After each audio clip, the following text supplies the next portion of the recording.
മോഹൻലാൽ പ്രിയദർശൻ കൂട്ടുകെട്ടിൽ ഇറങ്ങിയ ഏറ്റവും പുതിയ ചിത്രം ഒപ്പം 100 കോടി ക്ലബിലേക്ക്.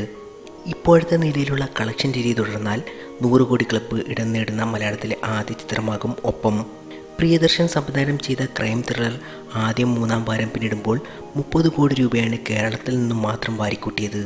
30 ദിവസങ്ങൾക്കുള്ളിൽ ചിത്രം 50 കോടി പിന്നിടുമെന്നും ഉറപ്പായി.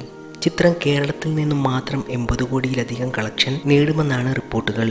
മറ്റ് സംസ്ഥാനങ്ങളുടെയും വിദേശ രാജ്യങ്ങളുടെയും കളക്ഷൻ കൂടി ചേരുമ്പോൾ ഒപ്പം അനായാസമായി 100 കോടി ക്ലബ്ബിൽ എത്തും. ഇന്ത്യയിലെ മറ്റ് സംസ്ഥാനങ്ങളിലും മിന്നുന്ന പ്രകടനമാണ് ഒപ്പം നടത്തുന്നത്. ഒരു മോഹൻലാൽ ചിത്രം ചെന്നൈയിൽ നടത്തുന്ന ഏറ്റവും മികച്ച പെർഫോമൻസ് ആണ് ഒപ്പത്തിൻ്റേത്. ബോക്സ് ഓഫീസിൽ 4-ാം സ്ഥാനത്താണ് തമിഴ്നാട്ടിൽ ഒപ്പം. ഇരുമുഖൻ, തോടരി, ആണ്ടവൻ കട്ടളെ തുടങ്ങിയ വമ്പൻ ചിത്രങ്ങൾക്കാണ് കനത്ത വെല്ലുവിളി ഒപ്പം ഉയർത്തിയിരിക്കുന്നത്. വിദേശ രാജ്യങ്ങളിലെ പ്രദർശനവും മറിച്ചല്ല. വിദേശ രാജ്യങ്ങളിലെ തിയേറ്ററുകളിൽ വാരാന്ത്യങ്ങളിലെ മലയാള ചിത്രങ്ങൾ പ്രദർശിപ്പിക്കാറുള്ളൂ. എന്നാൽ അഭൂതപൂർവമായ ജനത്തിരക്ക് കണക്കിലെടുത്ത് റെഗുലർ ഷോയാണ് ഒപ്പത്തിന് നടത്തുന്നത്.